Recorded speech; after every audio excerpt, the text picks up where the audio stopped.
Amados, hoje é um dia muito especial. Comemora-se o dia da Bíblia. A Bíblia é uma carta de amor de quem nos amou de uma forma sobrenatural e de quem continua nos amando. A Bíblia, ela é a revelação da santa palavra de Deus. Nós encontramos, inclusive, alguns versículos a respeito da palavra de Deus, com relação à Bíblia, e algum livro que eu gostaria que fosse colocado aqui. Não é sobre isso que nós vamos estar nessa noite pregando, mas eu estou abrindo esse espaço aqui para trazer essa lembrança, essa homenagem à Bíblia que o Senhor nos deixou. Esse livro maravilhoso que é o livro de nossa instrução, é o manual do fabricante, é o livro da felicidade, é o livro que expressa tudo aquilo que Deus, Ele quer para todos nós. Se existe um ser apaixonado por você, esse é Deus. Deus acha você a coisa mais linda que você possa imaginar. Ele nos achou tão lindos de uma forma tal que, mesmo nas nossas imperfeições, por causa dos pecados, Ele se deu, Ele morreu por nós para pagar os nossos pecados, as nossas transgressões, as nossas iniquidades e nos fazermos voltar até ao convívio dEle. Então, nós vamos encontrar aqui alguns versículos na palavra de Deus, primeiramente em 2 Timóteo 3, 16 e 17. 2 Timóteo 3, versículo 16 e versículo 17.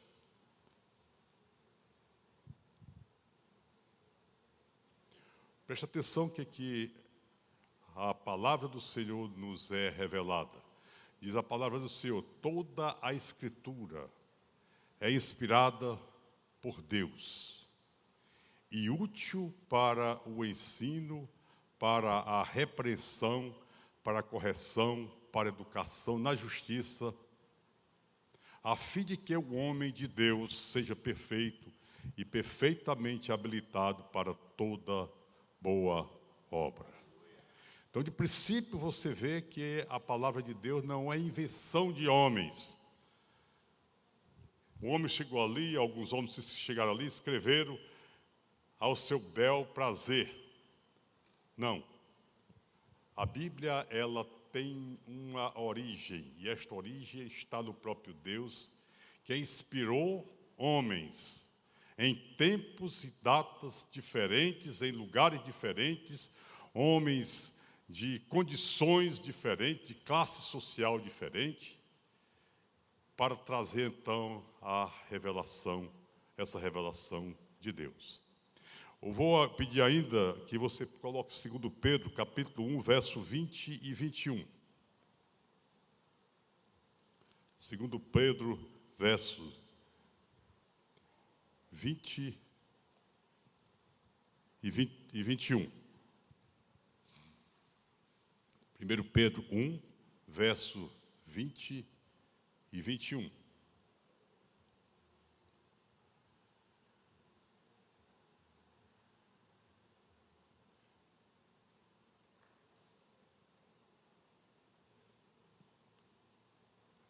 Acho que eu coloquei errado.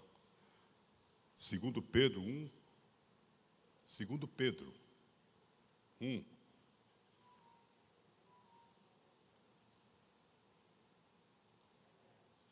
Segundo Pedro,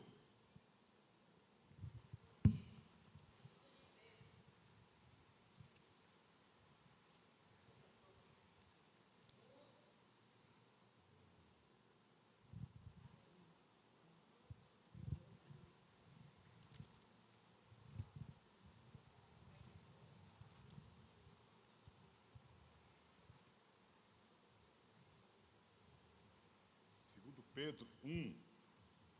2 Pedro 1.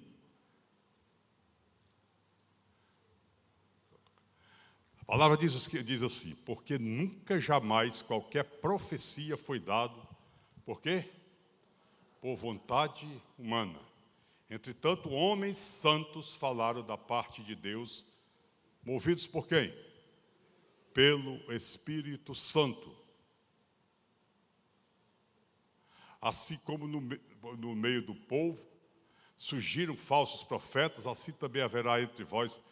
Vamos ficar somente nesse versículo. A irmã que está lá em cima parece que é meia... Hein? Hã?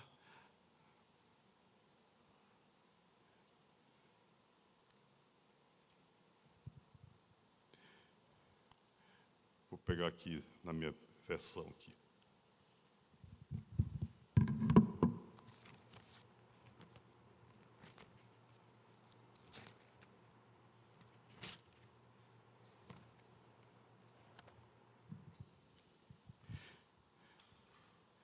A palavra diz assim, acima de tudo, versículo de número 20, 2 Pedro 1, 20 e 21. Acima de tudo, lembrai-vos de que nenhuma profecia da Escritura é de particular interpretação, pois a profecia nunca foi produzida por vontade dos homens, mas os homens santos da parte de Deus falaram, movidos pelo Espírito Santo. Então, amados, você vê que nós podemos entender, inicialmente, Deus, ele sempre quis se comunicar com o homem. Quando Deus, ele fez o homem e fez a mulher, ele se comunicava diariamente, falava com o homem e com a mulher, cara a cara, como nós estamos aqui, nesse instante, nos vendo. Mas veio o pecado. Então, o pecado, naquele instante, tirou todo aquele contato pessoal que Deus tinha com o homem. A Bíblia nos diz, no livro de Gênesis, que todos os dias o Senhor passeava com o casal pelo jardim, na viração do dia.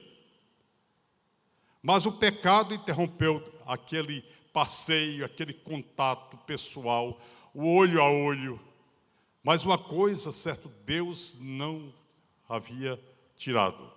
Deus continuou a falar ao homem. O homem não via, mas o homem ouvia a palavra do Senhor. Então, como Deus não queria que aquilo terminasse aquele contato, Deus agora revela-se aos profetas, mostrando o que Deus tinha e tem para o homem. E para que não houvesse dúvida, não houvesse qualquer tipo de erro, o Senhor escolheu então aqueles homens especiais, homens que tinham uma profunda comunhão com Deus, e através deles o Espírito Santo os inspirou para que eles pudessem, então, escrever as Santas Escrituras. É por isso que o apóstolo Paulo e Pedro falam exatamente a respeito disso, dizendo que toda Escritura é divinamente inspirada e proveitosa para ensinar, para repreender, para corrigir, para instruir em justiça, a fim de que o homem de Deus seja perfeito e perfeitamente preparado para toda obra. De forma tal que a Escritura nenhuma, na santa palavra de Deus, nesta carta de amor que o Senhor fez para nós, ela é de particular interpretação. Ela foi nos dada pelo Senhor. A inspiração é de Deus.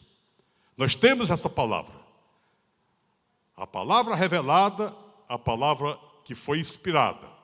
Então, quando eu estou lendo a palavra revelada, a palavra inspirada por quem? Pelo próprio Deus. Quando eu estou lendo, que eu me deparo com um versículo aqui. Muitas vezes eu vejo que aquele versículo sai de dentro do livro e vem para aqui dentro da minha alma. Nesse momento, eu estou recebendo a iluminação. Eu estou sendo iluminado dentro da palavra que foi revelada e da palavra que ela foi inspirada.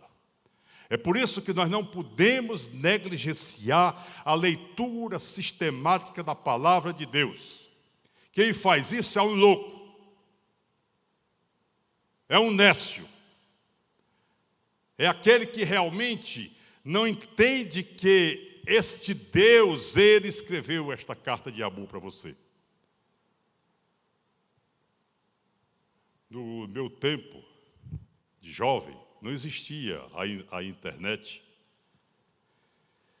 não existia essa tecnologia que nós vemos hoje. Mas quando nós recebíamos uma carta da namorada, era uma surpresa, né? O correio entregava ali, que na época que o correio era correio de responsabilidade. A gente pegava aquela carta ali, abria com muito cuidado e começava a ler aquela coisa assim: meu amor, escrevo estas mal traçadas linhas para te dizer o quanto eu sou apaixonado por ti, sou apaixonada por ti. Você é a pessoa mais linda, a coisa mais importante na minha vida. E aí chega a abrir a boca que quase chegava nas orelhas para ouvir aquelas declarações. E guardava, daqui a pouco abria de novo. Porque era gostoso. Olha, irmão. Olha aí, está aí. Era realmente. Está ali outro dizendo a mesma coisa, não era verdade? Meu amado, você recebeu, você tem a carta de amor, desse amor que não é um amor duvidoso, não é um amor falso, essa carta que Deus escreveu para você, lhe dando a certeza de que você é muito amado e que o Senhor quer que você esteja junto dele. Deus não quer que nenhum dos que estamos aqui ou que não estamos aqui, dos que estão lá fora, talvez nesse momento, em momentos de perdição, Deus não tem interesse que essas pessoas vão para o inferno. Deus quer que essas pessoas estejam perto dele. Por isso que a palavra do Senhor, essa carta de amor também nos diz que o maior desejo de Deus é que todos os homens se salvem. E só existe, amados irmãos, uma maneira de salvação. E essa maneira é através da pessoa bendita, gloriosa de nosso Senhor e Salvador Jesus Cristo. Quando nós abrimos o nosso coração e diz: entra, Senhor, a casa é tua. Entra, Senhor, eu sou todo teu. E ali ele entra e faz uma faxina. Essa semana eu estava lembrando lá no colégio que nós estamos preparando o colégio para o ano de 2026. E então eu contratei uma empresa para fazer a limpeza nas salas. Estava muito suja o piso das salas. Aí ele que levava lá uma máquina e jogava lá o produto químico, a água, e aí saía tão tirando. Meu irmão, quando saía daquela lama. E essa pessoa que estava trabalhando lá é um diácono da Assembleia de Deus. Aí eu disse para ele: meu irmão, você já prestou atenção que você está fazendo aqui aquilo que exatamente Jesus Cristo fez conosco? Ele parou assim e ficou assim: como assim? Quando você aceitou Jesus Cristo como o Senhor Salvador da sua vida, foi feita uma faxina dentro de você. Tudo que era lama saiu. Aí você está vendo como hoje agora esse piso está ficando realmente limpo. É assim, meus amados irmãos, que o Senhor também faz na vida. Você, meu amigo, minha amiga, que adentrou esta casa nesta noite, que ainda não entendeu isso, quando Jesus veio, há uma faxina. O sangue de Jesus Cristo passa ali. E esse produto que é o sangue do Senhor, ele limpa a sua vida e deixa a sua alma, o seu espírito, a sua vida mais branca do que a neve. É maravilhoso a gente saber realmente disso. Quantos aqui já foram lavados pelo sangue do Cordeiro? Levante a mão e dê um glória a Deus bem forte. Foi a faxina que o Senhor fez. Amém? Aí Deus diz assim, está pronto agora. Agora eu posso agora cear, né? E a ceia que o Senhor tem conosco, ela não é passageira, ela é eterna. Mas, meus amados, ontem, para aqueles que foram à Santa Ceia, ali ao colégio, tiveram a oportunidade de ouvir o pastor ali pregar, e eu, inclusive, falei a respeito que na Bíblia nós encontramos várias perguntas de pessoas diferentes.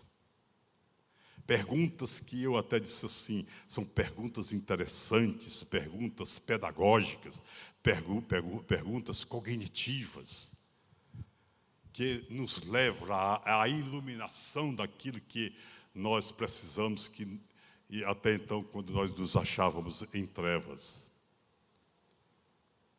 E eu citei algumas perguntas, porque tem várias da palavra de Deus. Uma das perguntas está no livro de Marcos, capítulo 4, verso 41. Dá para colocar aí, irmão? Se não der, certo, me diga logo, porque... A pergunta era essa: quem é esse homem que até o mar obedece?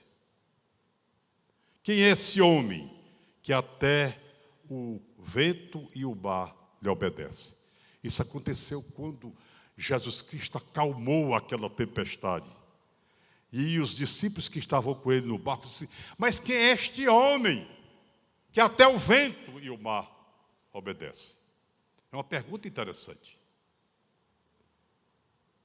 E ali eles chegavam à conclusão de que este homem era um homem que era sobrenatural. Era o próprio Deus que tem poder sobre todas as leis que ele mesmo criou. Uma outra pergunta nós encontramos no livro de Lucas, capítulo 18, verso 18. Quando aquele jovem rico, ele depois de dizer todas as qualidades que ele tinha, né, ele perguntou para o Senhor Jesus: que hei de fazer para herdar a vida eterna? Certo homem de posição perguntou-lhe: bom mestre, que farei para herdar a vida eterna? Terá uma pergunta mais cognitiva, pedagógica dessa, interessante do que essa? O que é que eu devo fazer para herdar a vida eterna? Talvez você que esteja aqui, que ainda não tem essa vida eterna, saiba que você deve ter essa dúvida: o que hei de fazer para herdar a vida eterna? Eu gosto sempre de, quando vou evangelizar uma pessoa assim, que eu vejo que ela não foi evangelizada ainda, eu disse: você já é salvo? Aí, como assim? Estou perguntando se você é salvo. Você é salvo? Aí ele vai e diz assim, a pessoa diz assim: eu não sei. Como é que você não sabe? Ele disse: porque eu não sei. Pois eu vou lhe ensinar. Olha, aqui dentro da carta de amor do Senhor tem a forma como se deve receber a vida eterna, que farei para herdar a vida eterna. Você vai encontrar aqui dentro. E quando a pessoa se entende, ela diz: é assim? É. E é tão fácil assim? É. Você não precisa fazer nada. Porque já alguém fez por você. E pagou um preço muito caro, muito alto. Já está tudo pronto. Só falta você receber.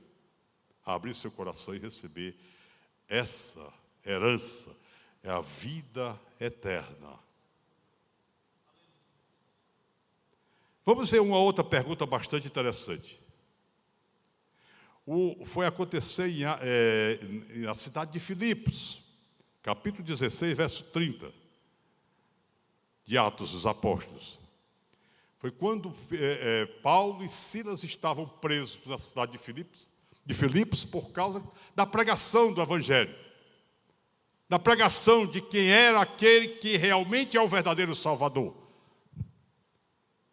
Aí então, por volta da meia-noite, eles ali que estavam cantando e orando e cantando, houve um terremoto, as portas da prisão se abriram, os presos fugiram, e o carcereiro apavorado, lhe perguntou: senhores, que devo fazer para que seja salvo? Em outras palavras, que devo fazer para ter a vida eterna?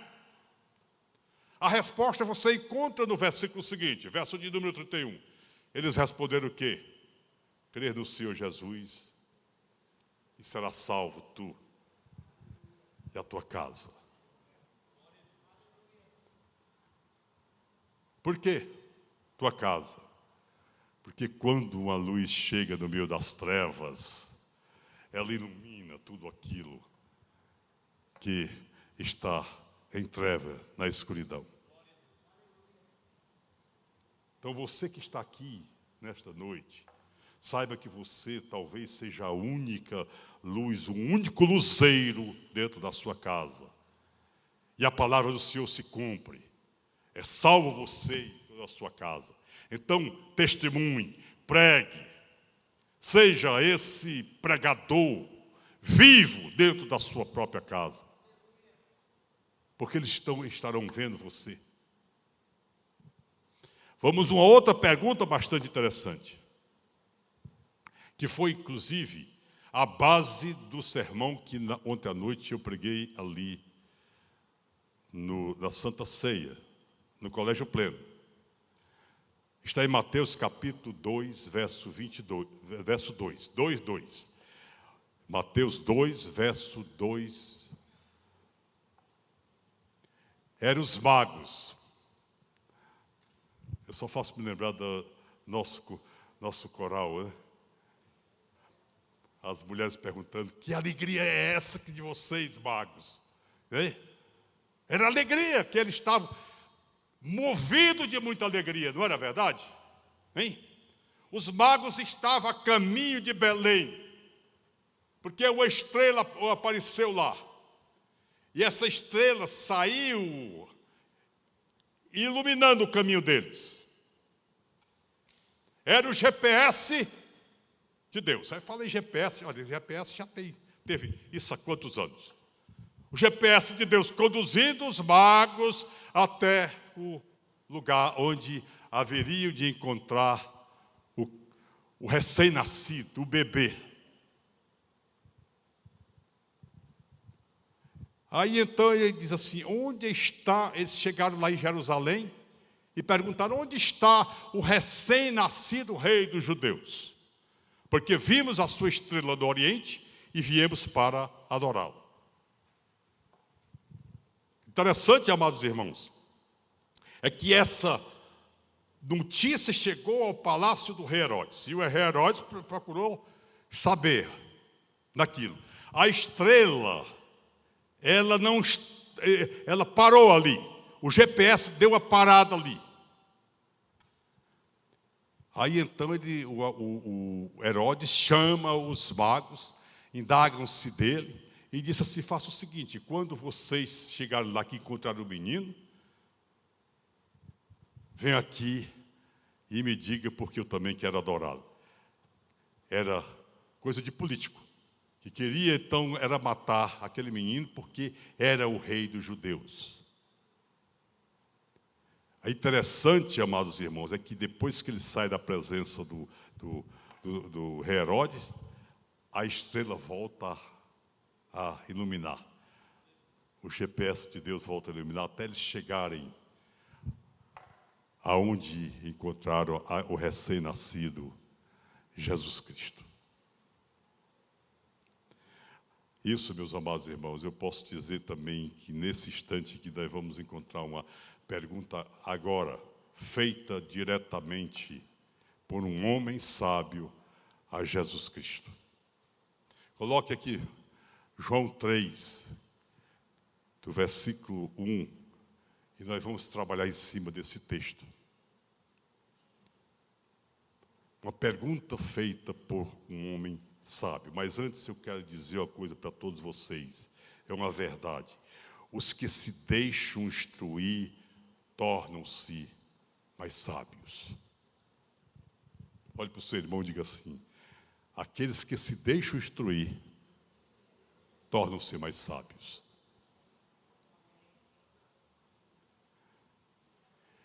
Esse texto, ele expressa uma pessoa sábia.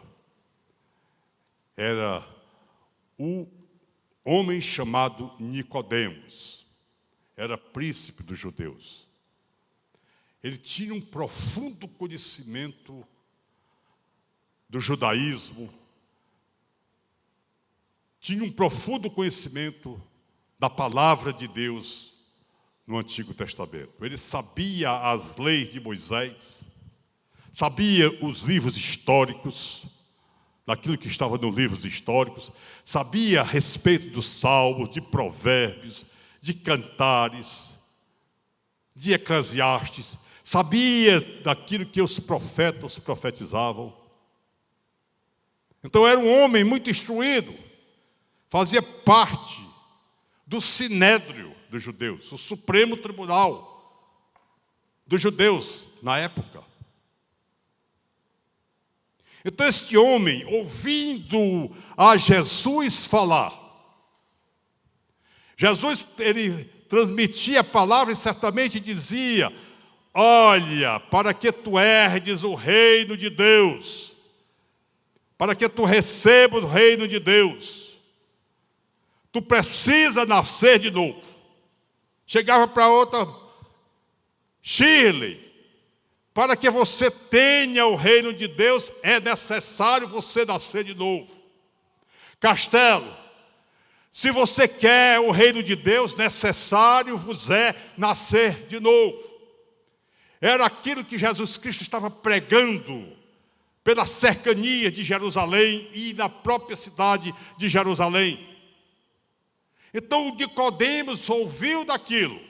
Certamente ele chegou até ver diretamente Jesus Cristo pregando essa novidade. E ele então procura Jesus Cristo, vai até Jesus Cristo e pergunta a Jesus Cristo: como pode um homem nascer de novo sendo velho? É uma pergunta interessante, não é? É uma pergunta cognitiva. E estava perguntando para quem? Para o grande mestre. Porque ele mesmo reconhecia que Jesus Cristo era o mestre. Quando ele disse assim, quando ele foi ter com Jesus de noite e disse: mestre, sabemos que ensinas da parte de Deus, pois ninguém poderia fazer estes sinais miraculosos que tu fazes se tu não fosse com ele. Se Deus não fosse com ele. Jesus respondeu e disse para ele: em verdade te digo que quem não nascer de novo não pode ver o reino de Deus. Em outras palavras, não tem vida eterna. Se você não nasceu de novo, você não tem vida eterna. Se você não nasceu de novo, você não tem vida eterna. Se você não nasceu de novo, você não tem vida eterna. A vida eterna é para quem nasceu de novo.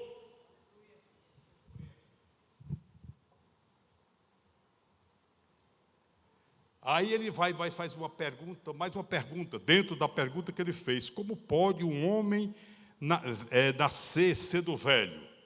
Porque, segundo os estudiosos, naquela ocasião em que Nicodemos fez essa pergunta, ele já passava dos 60 anos. Como eu posso nascer de novo? Vou voltar novamente ao ventre da minha mãe?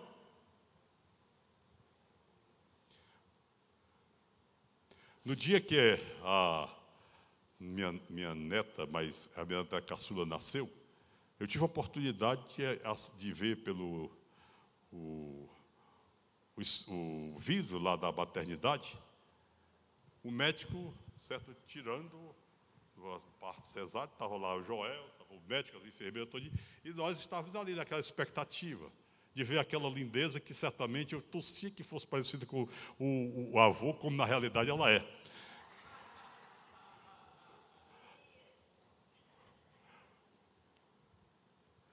Quando o médico tirou certa... Ela desse tamanho aqui, eu fiquei pensando, meu Deus, Nicodemos deve ficar assim realmente muito encucado com aquilo. Como é que eu posso ser no reino e voltar novamente ao ventre da minha mãe? Porque aqui o médico tirou, agora coloque dentro de novo. Vamos imaginar essa história. Você vai ter que colocar a menina de novo. Não tem mais condições. Não tem medicina no mundo, técnica no mundo que possa acontecer isso. Mas Nicodemos perguntou, mas como é que, sendo um homem velho, posso voltar novamente ao útero da minha mãe? Ele diz assim, poderá voltar ao ventre da minha mãe e tornar a nascer? Aí então Jesus Cristo, que era o mestre dos mestres, ele diz assim para ele, em verdade te digo que aquele que não nascer da água e do Espírito não pode entrar no reino de Deus. Em outras palavras, não tem vida eterna. É nascer da água e do Espírito. É uma água diferente. E o Espírito Santo, ele é muitas das vezes simbolizado na palavra de Deus como a água da vida. Então, quem não é nascido da água e do Espírito não pode ver o reino de Deus. Não entra no reino de Deus. Não tem vida eterna. Você já entrou? Você tem essa vida eterna? Se você tem essa vida eterna, é porque você nasceu da água e do Espírito. É algo sobrenatural. É o sobrenatural de Deus. Não se pode explicar. Gente, vocês estão diante de um homem que era muito duro. Para entender isso aqui. Eu venho de uma família que morava em Canindé, nasci na cidade de Canindé. Eu tinha meus santos de devoção. Era São José, era São Francisco, era Santo Antônio, era São João Bosco, era Maria, Santa Maria Margarida Alacoque.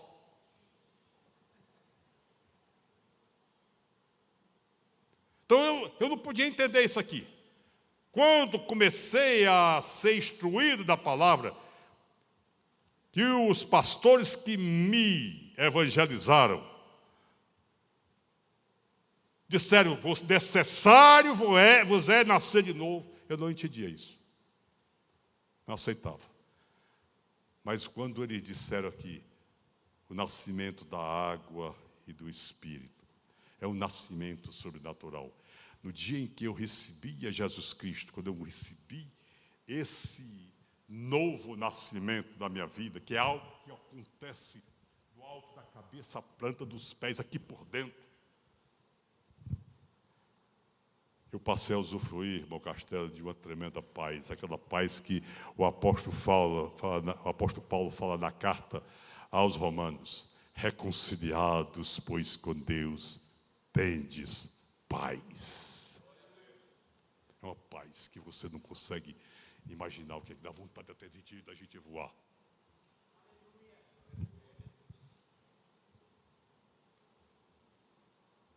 Jesus, instruindo ainda Nicodemos, diz assim, Nicodemos, compreende o que eu vou te ensinar nesse momento. O que é nascido da carne é carne. O que é nascido da carne? Bata assim, de você. Diga assim, aí você diz assim, o que é nascido da carne, é carne. Jesus continua dizendo assim, e o que é nascido do Espírito é Espírito. É o nascimento espiritual que te deu direito à vida eterna. Coisa maravilhosa, não é?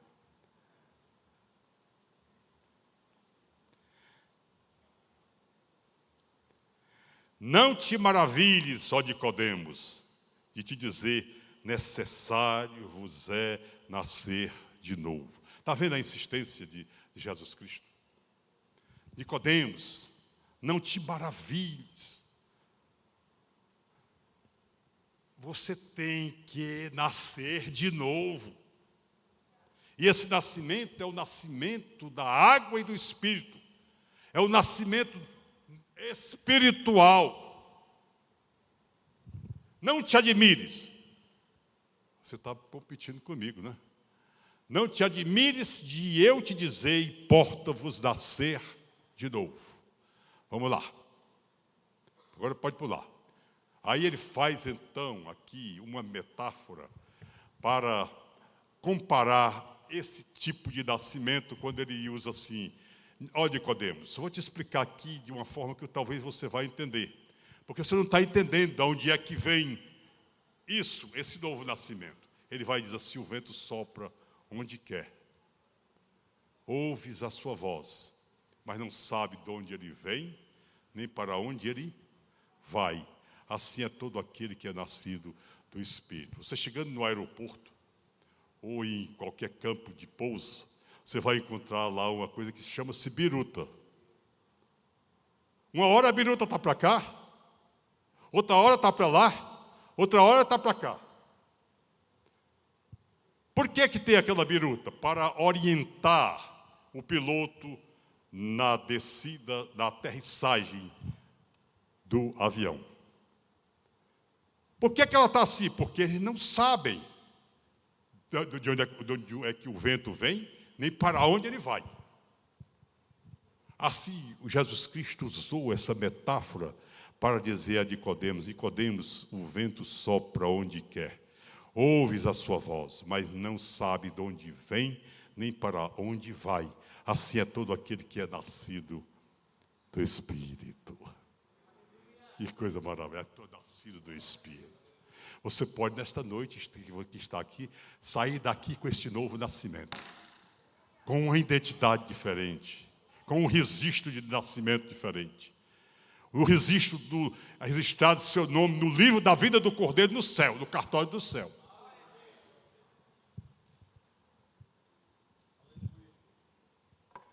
Versículo de número 9, vai lá. Então lhe perguntou Nicodemos, como pode suceder isto? Aí Jesus, mestre Jesus, vai e responde a Nicodemos. Vamos lá. Olha isso aqui, olha. Tu és mestre em Israel e não compreende estas coisas? Meus amados, até aqueles que têm saberes, por maior e mais elevado grau, necessitam de mais conhecimento. É por isso que eu disse, os que se deixam instruir, tornam-se mais sábios. Quando Nicodemos, ele entendeu isso aí, e o próprio Jesus Cristo faz até um elogio a ele, tu és mestre em Israel. Jesus Cristo afagou ali o quê? O ego de Nicodemos. Tu és mestre em Jerusalém, meu filho, e não sabe destas coisas. Mas ele precisava entender, ele precisava saber daquilo que Jesus Cristo estava ensinando para ele. Vamos em frente aqui. Nós estamos dando um passeio. Aí ele vai dizer assim, em verdade te digo, que nós dizemos o que sabemos e testificamos o que temos visto. Contudo, não aceitais o nosso testemunho. Porque você vê que havia uma oposição da parte dos judeus, principalmente do Sinédrio. na corte dos judeus. Vamos em frente aqui. Se tratando de coisas terrenas, não me credes. Como crereis se vos falar das celestiais? Jesus estava falando das coisas celestiais. E aproveitou, então, a metáfora para falar das coisas terrenas, para levar Nicodemos a um nível que ele pudesse entender as coisas espirituais, porque as coisas espirituais são muito mais elevadas, mas muitíssimo mais elevadas do que as coisas terrenas. Quer viver uma vida no sobrenatural? Sobe para as coisas espirituais, para o campo espiritual, que é nesse campo onde você vai encontrar a iluminação da palavra que foi revelada, da palavra que foi inspirada pelo Espírito Santo. Vamos em frente aqui. Ora, ninguém subiu ao céu, Nicodemos, senão aquele que de lá desceu, a saber, o Filho do Homem, aquele que está no céu.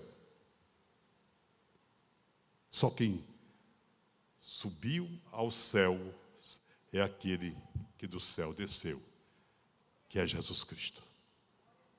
Que a qualquer momento, segundo a carta de amor, a qualquer momento ele retorna para vir nos buscar. E vem buscar quem? Aqueles que têm a vida eterna já registrada no cartório de Deus. Vamos em frente aqui. E do modo porque Moisés levantou a serpente no deserto, assim importa que o Filho do Homem seja levantado. Lá no deserto, quando o povo judeu, que havia saído do Egito, da escravidão do Egito, atravessou o Mar Vermelho, adentrou no deserto, foi ali sempre guardado, cuidado, protegido, suprido por Deus. Não faltava absolutamente nada. O alimento estava garantido. A proteção contra o sol também existia nuvens que durante 40 anos acompanhou aquele povo, cobrindo aquele povo contra os raios ultravioletas do sol no deserto.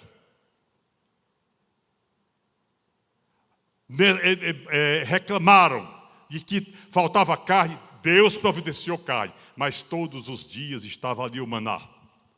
Precisou de água, estava ali, certo, a água disponível. Mas aquele povo murmurou, inclusive chegou ao ponto até de querer lixar o seu próprio líder, que era Moisés. E Deus manda então as serpentes para trazer o julgamento de Deus para aquele povo. Mas o Senhor disse para Moisés: Moisés, levanta uma haste e coloca uma serpente.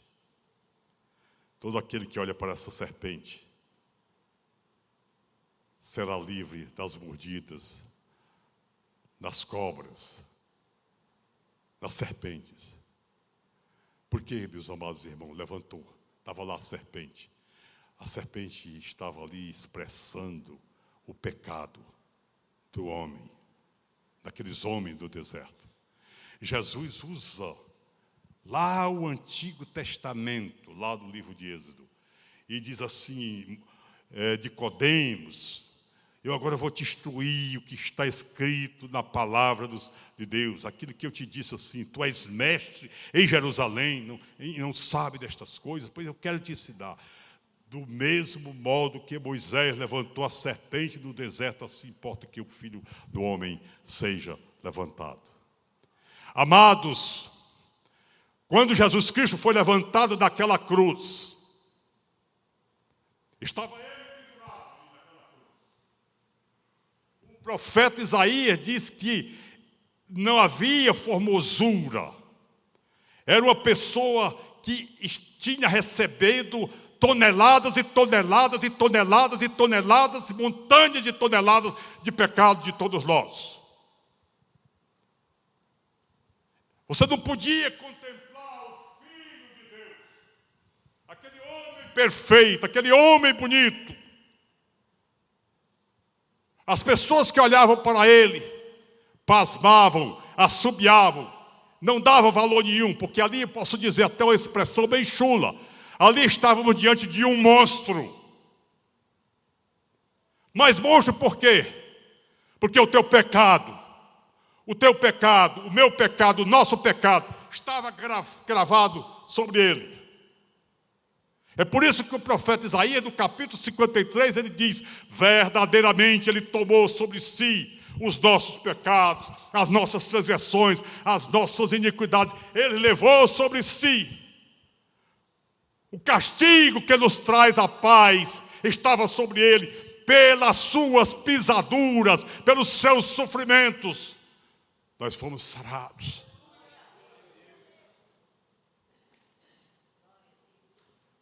Aí você olha, quando a pessoa olhava ali, via lá no deserto o seu próprio pecado.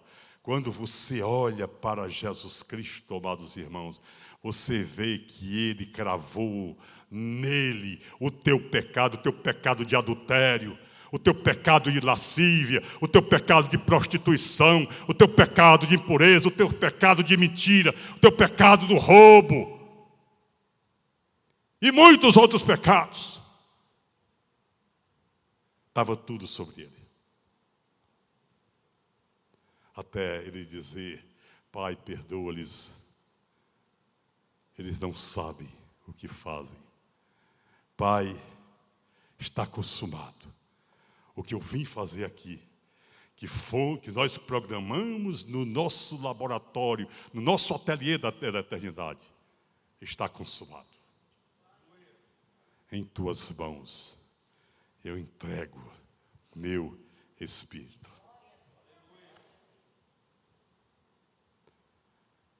Ele desce à sepultura, levando teus pecados, tuas iniquidades, tuas transgressões, as tuas maldições.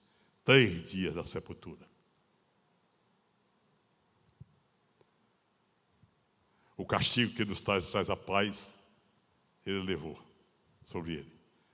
Nós estávamos agora aqui usufruindo de uma certa paz, porque ele levou os nossos pecados, as nossas transgressões, as nossas iniquidades. Mas ao terceiro dia, o autor da vida, o Senhor, pelo qual tudo foi criado por ele, como diz o apóstolo João, sem ele nada do que existe se fez. Ele sai da sepultura, ele ressuscita, deixou lá os pecados, as transgressões, as iniquidades, as nossas maldições. E agora ele ressuscita para que você e nós possamos ter vida e vida em abundância.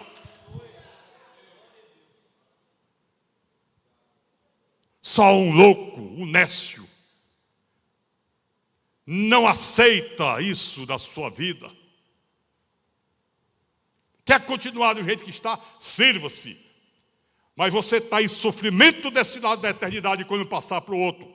Vai continuar, porque eternidade significa vida eterna. Nós ficamos no verso 14. Passa para o verso de número 15. Para que todo que nele crê, tenha o quê? Fala bem forte. Tem o quê? Mais forte. Todo aquele que nele crer tem a vida eterna. Quer ter vida eterna? Então creia nele. Quer ter vida eterna? Sim ou não? Creia nele. O apóstolo Paulo, o maior teólogo da igreja, ele dirigindo-se aos romanos, no capítulo de número 8 da sua carta, ele diz assim: esta é a fé que pregamos. Esta é a palavra da fé que pregamos. Se com tua boca confessares e em teu coração creres que Jesus Cristo, vou agora usar minhas palavras aqui, morreu, foi sepultado, mas ressuscitou dos mortos, será salvo. Porque com a boca se faz confissão para os pecados e com o coração se crê para a justiça. É muito fácil, né? Então a palavra diz, para que todo aquele que nele crer tenha o quê? A vida eterna. Vai continuar. Isso é Jesus Cristo ensinando ao sábio Nicodemos, gente. Aí ele vai e usa o versículo que é considerado o versículo áureo das Santas Escrituras. Nicodemos, Deus amou o mundo de tal maneira que deu o seu Filho unigênito, para que todo que nele crer não pereça, mas tenha o quê? Tem o quê? A vida eterna. Para que todo que nele crer tenha a vida eterna. Não sei por que me reportei agora, o Espírito me levou lá no cemitério do Canindé, quando há 42 anos eu preguei um sermão em cima, certo, de uma tumba no sepultamento do meu pai. E estava lá o vigário do Canindé, estava o delegado do Canindé, estava lá o prefeito de Canindé, o presidente da Câmara de Canindé. Todos eles eram amigos de meu pai. E eu fui e preguei isso. Deus amou o mundo de tal maneira que deu o seu Filho unigênito para que todo aquele que nele crê não pereça, mas tenha a vida eterna.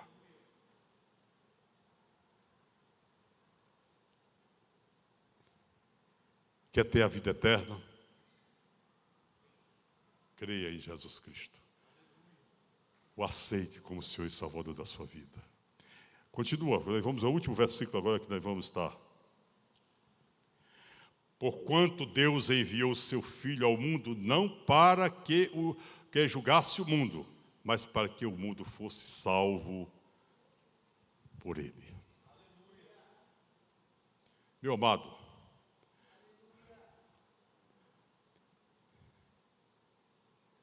essa foi a mensagem que o Senhor mandou trazer esta noite aqui. Não foi preparada. Quando eu recebi a notícia de que hoje tinha que pregar depois de ontem à noite, eu digo, eu não sou de me negar a pregar a palavra de Deus. Mas eu fiquei perguntando ao Senhor, Espírito Santo de Deus, meu amigo, meu paráclito, meu intercessor, meu orientador, meu mestre, meu professor. O que é que tu queres que eu pregue na igreja e para a igreja do dia de hoje? E desde as 3 horas da manhã, que não era outra palavra, era essa palavra.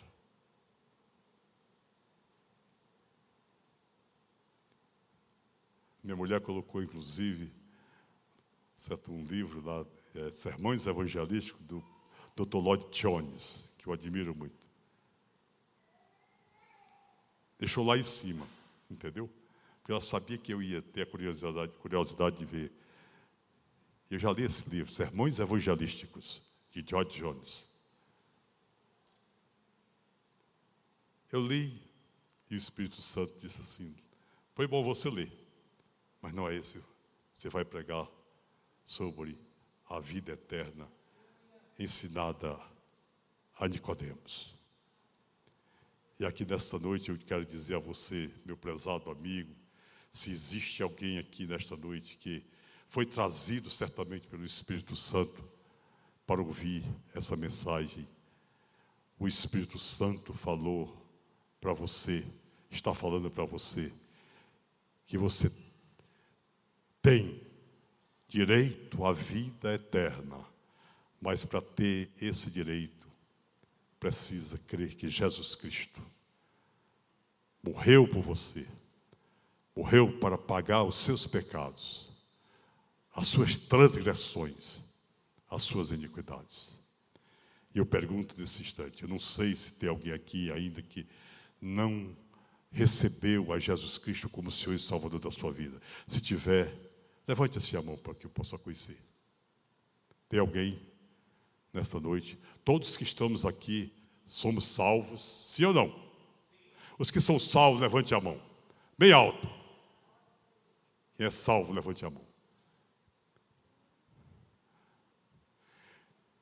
Tem alguém que está afastado dos caminhos do Senhor e que nesta noite quer fazer a sua reconciliação? Se tiver, levante a mão que eu quero orar por você. Não tem? Louvado seja Deus. Alguém, certo, vai lá atrás, uma mulher, certo, irmã Marcelene, vá lá ali, traga aquela jovem aqui, que eu quero orar por ela aqui. Tem mais alguém que nesta noite está afastado dos caminhos do Senhor e quer fazer a sua reconciliação?